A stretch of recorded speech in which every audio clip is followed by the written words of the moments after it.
Haleluya Yesus Tuhan. Sahabat Bapak Ibu, mari yuk kita terus alami Tuhan. Mari kita terus alami perjumpaan dengan Tuhan. Tak ada yang lebih indah dalam hadiratnya. Karena semakin kita sering dalam hadiratnya, semakin kita sering mengalami dia. Dan kita pun terus berlatih bukan hanya mengalami pribadi Tuhan secara mistis ya. Atau kita mengalami pribadinya dengan fantasi kita, tapi betul-betul kita mengalami Tuhan. Dan semakin kita sering dalam hadirat Tuhan, itu akan mengarah pada perubahan diri kita yang terus semakin menjadi seperti yang Tuhan inginkan dalam diri kita. Sahabat Bapak Ibu, ada satu kalimat ya, lebih tepatnya dua kata yang menggambarkan kehidupan kita saat ini, ditambah lagi dunia ini semakin hari semakin bergejolak, amin. Harga BBM naik, otomatis berdampak di semua naik. Saya pun juga mengalami ya, usaha juga yang turun juga. Saya juga usaha di bidang transportasi termasuk ojek online ya, pakai motor pun mengalami penurunan. Saya menyadari bahwa kita semua dalam keadaan krisis.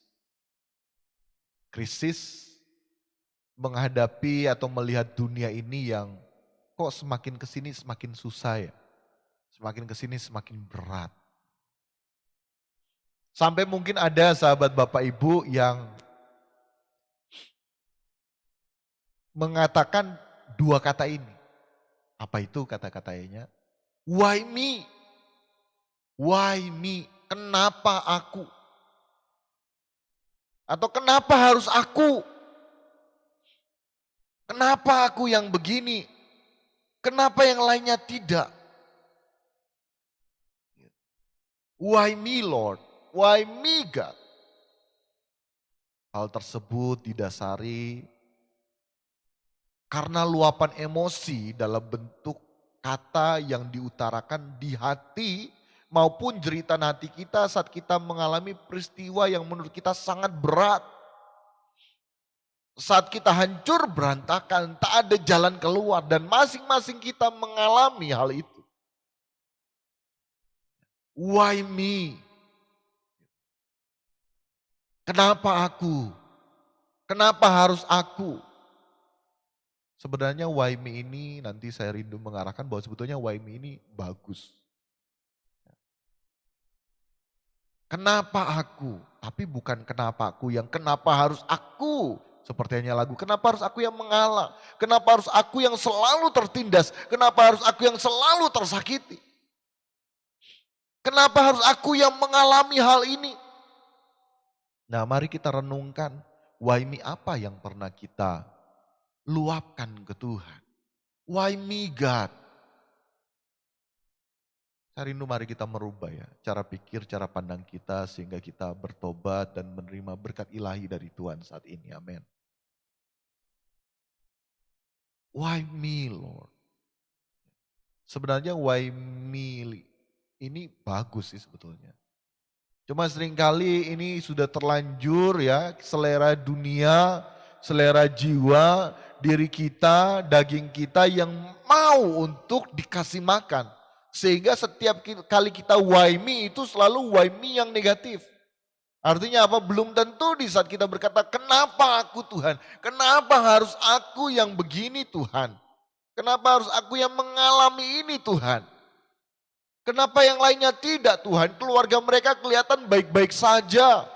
Hubungan suami istri mereka baik-baik saja. Kenapa rumah tanggaku begini Tuhan? Kenapa suamiku begini? Kenapa istriku begini? Kenapa anak-anakku begini? Kenapa orang tuaku begini? Kenapa rumah tanggaku hancur berantakan?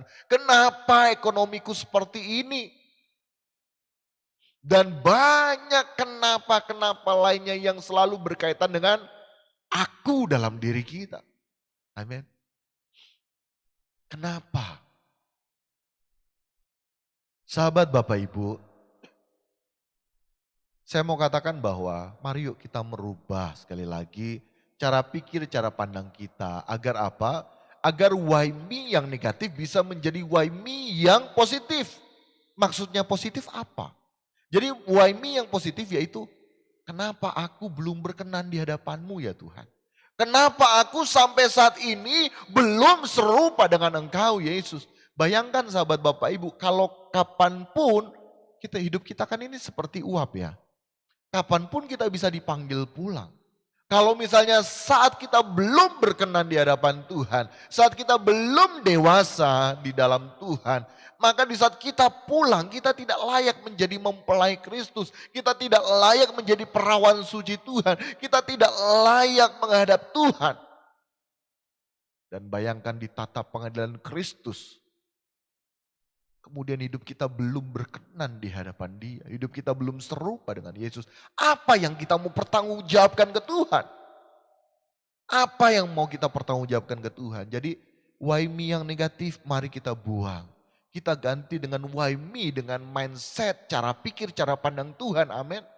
Di mana menyadari Tuhan, kenapa aku belum berkenan ya di hadapan-Mu. Tapi bukan hanya sekedar mempertanyakan keadaan diri kita yang belum berkenan di hadapan Tuhan. Melainkan kita juga harus berjuang untuk merubah keadaan diri kita agar berkenan di hadapan Tuhan.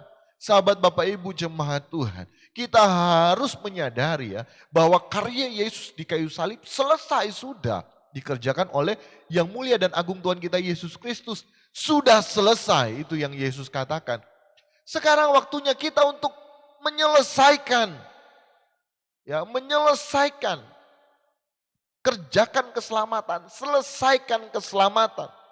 Artinya kita harus menyelesaikan diri kita. Di saat Yesus mati di kayu salib, yang mulia dan agung Tuhan kita Yesus Kristus mengerjakan karya keselamatan di kayu salib. Dosa-dosa kita sudah diampuni, dosa kita masa lalu, dosa kita saat ini maupun dosa kita yang akan datang. Sudah diampuni, sehingga selalu saya katakan Tuhan itu berurusan dengan kita yang sekarang. Bukan dengan kita yang tadi pagi. Mungkin tadi pagi kita mengalami ya kemelesetan. Tapi Tuhan tidak berurusan dengan kita tadi pagi. Tuhan berurusan dengan kita sekarang dan nantinya ke depan kita mau jadi apa. Amin. Nah, tapi tidak serta-merta kemudian dosa kita sudah diampuni, kodrat dosa kita pun hilang lenyap dalam diri kita. Kodrat dosa itu masih melekat dalam diri kita. Kalau ditanyakan kodrat dosa itu apa? Kodrat dosa itu nature dosa. Karakter dosa, keinginan kita untuk berbuat dosa. Nah itu yang harus kita matikan, kita berjuang untuk mematikan itu. Nah Roh Kudus sanggup, sehingga bagi Tuhan tidak ada yang mustahil, amin. Jadi yang dimaksud dengan bagi Tuhan tidak ada yang mustahil, yaitu melalui rohnya sanggup memberikan kita kekuatan, kemampuan. Nah selalu saya katakan bahwa jangan kita membatasi kuasa Tuhan yang unlimited dalam diri kita. Haleluya. Melalui rohnya dalam diri kita. Tapi semua tergantung respon kita. Kita mau enggak? Kita mau meresponi seperti apa? Kita mau meresponinya seperti apa? Kita mau tidak dibentuk oleh Tuhan? Haleluya. Kita mau tidak? Nah kita harus merubah why me yang negatif menjadi why me yang positif. Yaitu kita terus mempertanyakan dalam diri kita, kenapa aku belum berkenan di hadapan-Mu ya Tuhan. Sehingga kita berjuang selanjutnya untuk mematikan kodrat dosa dalam diri kita. Ya. Mematikan kodrat dosa dalam diri kita. Sahabat Bapak Ibu gini ya, saya rindu memotivasi ada satu hal ini yang penting, yang sebenarnya ini wow luar biasa. Kalau kita menyadari hal ini menjadi suatu spirit baru, gairah baru, amin. Yaitu apa? Yaitu begini. Kita belajar dari Tuhan Yesus ya. Kita belajar dari Tuhan Yesus. Coba kita renungkan ya. Kita kan tahu perjalanan Yesus. Walaupun Alkitab bukan autobiografi ya tentang Yesus, tapi menceritakan bagaimana Yesus yang adalah Tuhan menjadi manusia. Memberi keselamatan bagi kita. Kita belajar dari Tuhan Yesus di mana apa? Hak spesial apa yang sebenarnya Yesus tidak miliki? Semua dia miliki. Semua dia bisa perbuat. Tetapi apa? Apa yang Yesus lakukan? Yesus lebih memilih tunduk dan taat kepada Bapa. Amin. Kita bayangkan ya. Kita bayangkan realitas kehidupan saat itu yang kita baca di Alkitab apa? Baru lahir saja Yesus mau dibunuh. Betul enggak? Lahir pula di tempat yang tidak pantas untuk Yesus yang menyandang status sebagai juru selamat. Haleluya. Yesus lahir itu di tempat yang tidak pantas, sahabat Bapak Ibu. Padahal dia menyandang status juru selamat. Lahir juga bukan langsung sebagai raja dan orang tuanya juga bukan dari golongan bangsawan.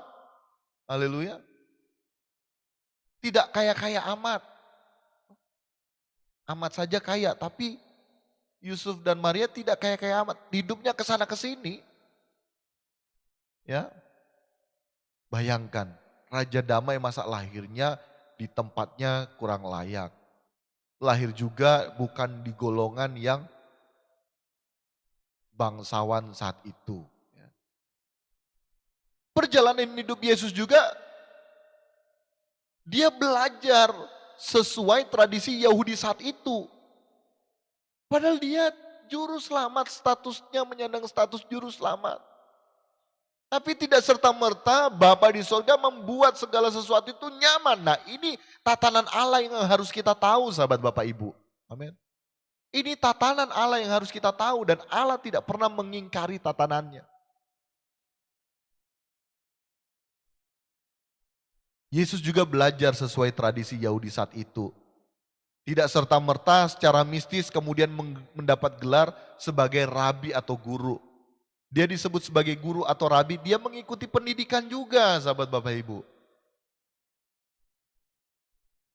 Artinya apa? Ini juga merangsang kita untuk mari kita terus belajar kebenaran.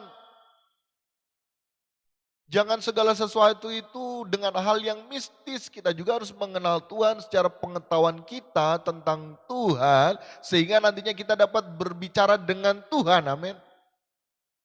Melalui Alkitab kita belajar siapa itu Yesus. Siapa itu Bapa kita di sorga melalui Yesus. Dan melalui Alkitab tentunya kita baca. Kita tahu bersama. Ya. Saat itu juga bila kita melanjutkan mencari tahu pelayanan Yesus juga tidak nyaman. Ya. Burung mempunyai sangkar. Haleluya. Burung mempunyai sangkar, serigala mempunyai liang, tapi anak manusia tidak memiliki tempat untuk meletakkan kepala. Artinya hidupnya tidak nyaman. Beberapa hari yang lalu saya sempat posting, Tuhan itu sebetulnya tertarik terhadap karakter kita. Tidak tertarik terhadap kenyamanan kita.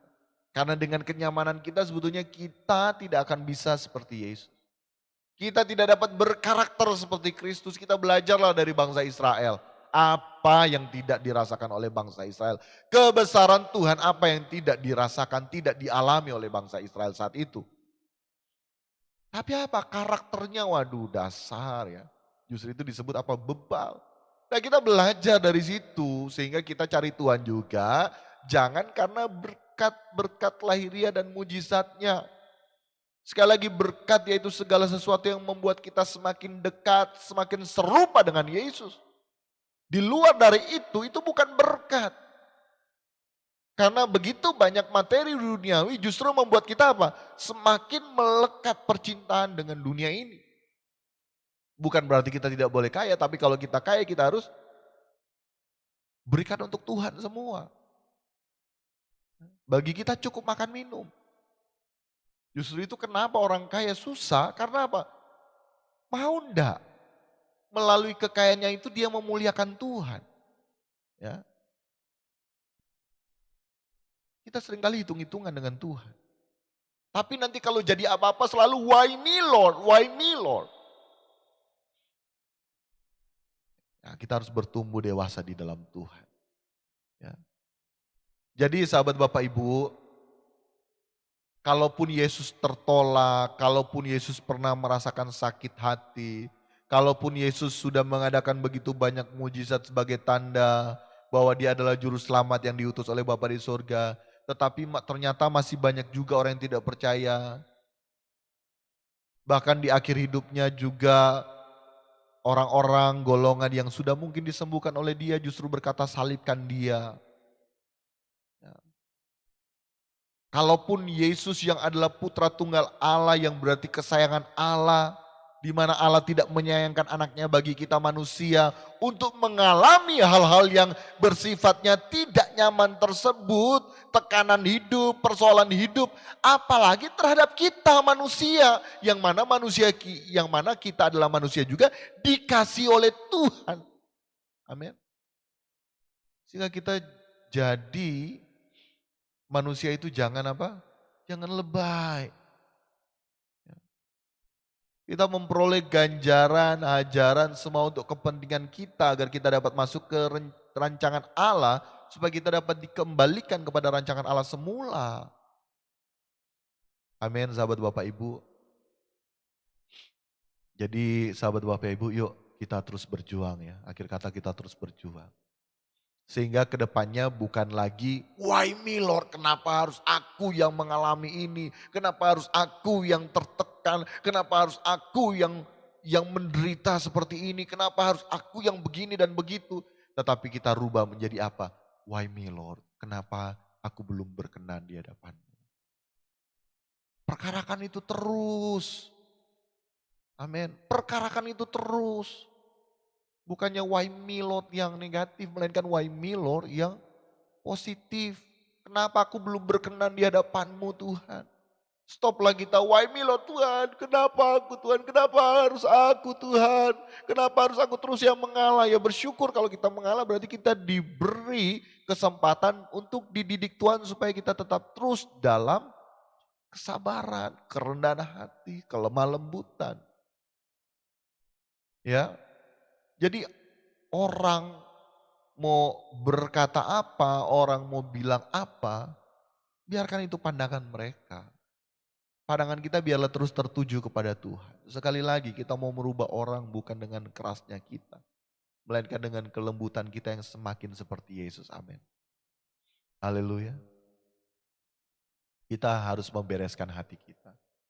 Kita harus membereskan pribadi kita. Sebetulnya semua itu ada pada pilihan kita.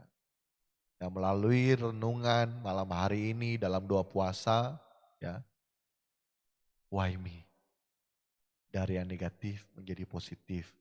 Why me yang kenapa aku menjadi kenapa aku belum berkenan ya Pak. Selagi masih ada waktu aku mau berubah. Amin. Selagi masih ada waktu aku mau berjuang berkenan di hadapan. Haleluya. Amin. Kebenaran firman Tuhan.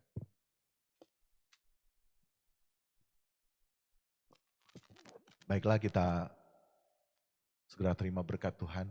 Kekasih-kekasih Tuhan, permata hatinya Tuhan, terimalah berkat Tuhan. Segala berkat daripada Bapa di sorga, cinta kasih dari Tuhan kita Yesus Kristus, dalam persekutuan yang indah bersama dengan Roh Kudus, menjadi bagian dalam kehidupan kita sekarang sampai selama-lamanya, hingga Maranatha Yesus datang kedua kali, menjemput kita di awan-awan permai. Haleluya Yesus.